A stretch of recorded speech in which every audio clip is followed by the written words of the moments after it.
So for this lesson, we're going to take the last two lessons and put them together.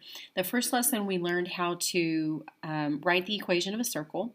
And then the last lesson, we learned how to do midpoint and distance. And actually, they can be combined together in order to write the equation of a circle, depending on now being given a lot of other different information. Maybe you weren't given the center and the radius, but you were given a way to find the center and the radius. For example, points A and B are the end points of the diameter. Find the center of the circle, the length of the diameter and the radius, and then write the equation of a circle. So just so you can see it, let's graph it. A is at -1, 1, 2, 3, 4, 5. Sometimes I think it's always useful to see it, I think. And then B is at -1, 1, 2, 3.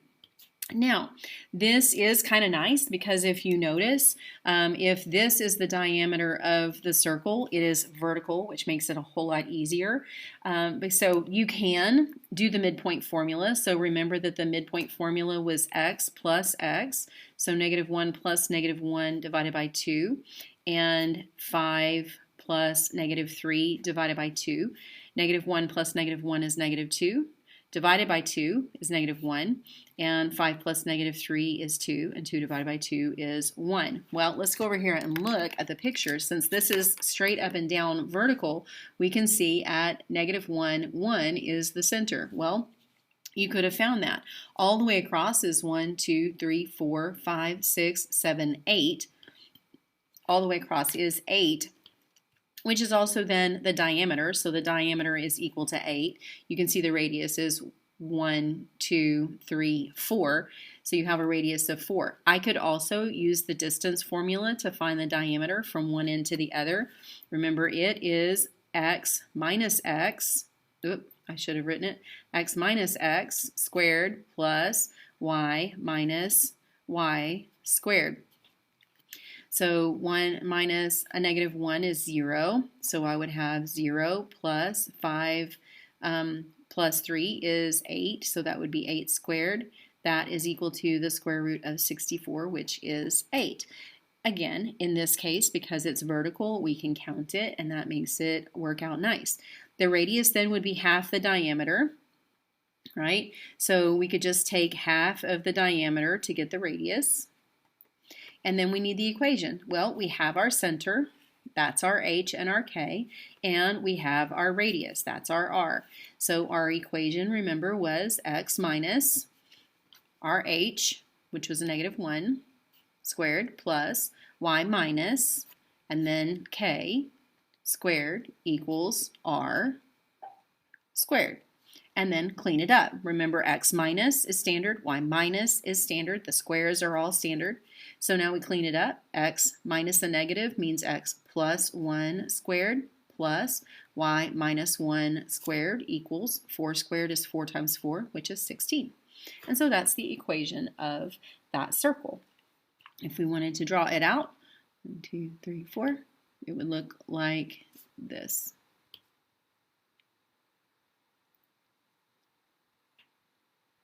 There we go. And so we have that circle.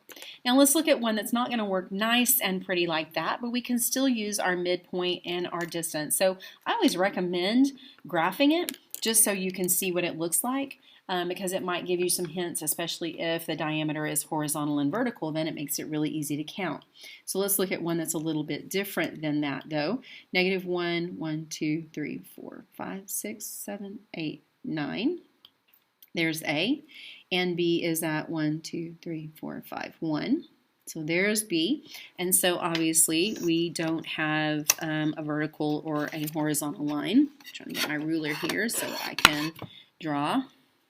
Okay, so here we've got our diameter. We need to know what our radius is, or what our center is. So there's a couple ways you can do it graphically, but you can also do this with the midpoint. So the center is the same as the midpoint, okay?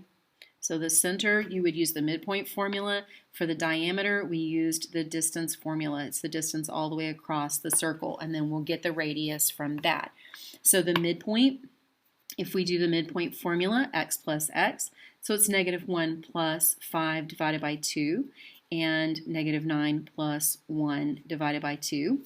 So negative 1 plus 5 is 4. 4 divided by 2 is 2. Negative 1, or 9 plus 1 is negative 8. Negative 8 divided by 2 is negative 4. So my center is at 2, negative 4, right here. Okay, now I just kind of want to show you something. If you go 1, 2, 3, 4, 5, 6, and then up 1, 2, 3, 4, 5, 6, 7, 8, 9, 10.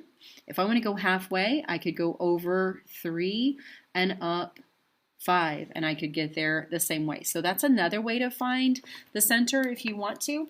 If it works out nice, you can graph it, and you can see it on the graph by just going halfway over, because it's the midpoint, the center. It's halfway through the diameter. So you can just go over halfway and up halfway. The distance, you can either use Pythagorean theorem if you recognize that right triangle right there, or you can use the distance formula, x minus x. So I'm going to do negative 1 minus 5 squared plus negative 9 minus 1 squared. So we get negative 1 minus 5. You can type that all in on your calculator, but you get negative 6 squared plus negative 10 squared. And so if you type those in on your calculator, be careful. Make sure you use parentheses, but you could do this, the square root of, and you could do parentheses, and you can type it in negative 1 minus 5 squared plus negative 1 minus 1, negative 9 minus 1 squared, and you can hit enter, and you get 11.66 for my diameter, 11.66, and then half of that, right, we would take, so diameter is twice the radius, or the radius is half the diameter. So we could take that number, we could just take that one right there, and we can hit divide it by 2, and we can get 5.83. So my radius is 5.83. Now notice, look, I'm not deleting anything out of my calculator. I'm going to keep it all right there. And that way the decimals are all going to be carried out for me. Okay, so then I need my equation. I have my midpoint, which is my center, and then I have my radius, which is my r. So I have x minus, then go get your center, your h is 2, and then plus y minus, go get your k, negative 4 squared equals this 5.83 squared. And actually we're going to do 5.8309519. We're going to do that whole number right there, and we're going to square it. Okay, clean it up. X minus 2 squared plus y plus 4 squared equals, I'm going to take that number right there, I already have it, and I'm going to square it. It's taking the previous answer and it's squaring it, and I get 34. Nope, not square root, just 34. So r squared, right, that number squared was 34. And so that is the equation of that circle. So when you are graphing, or when you're trying to find the equation of a circle, when you don't have the center and the radius, when you have to find the center and the radius, the center is the midpoint of the diameter, and the length of the diameter, half the diameter, will give you the radius. So find the length of the diameter by finding the distance. If it is a horizontal and vertical line, then you can count it straight off of the graph. But I think it's always a good idea to graph it if you have that access. Go ahead and graph it so that you can see. This one was a little bit harder just because it wasn't straight across. You couldn't count it. You actually had to do the calculations.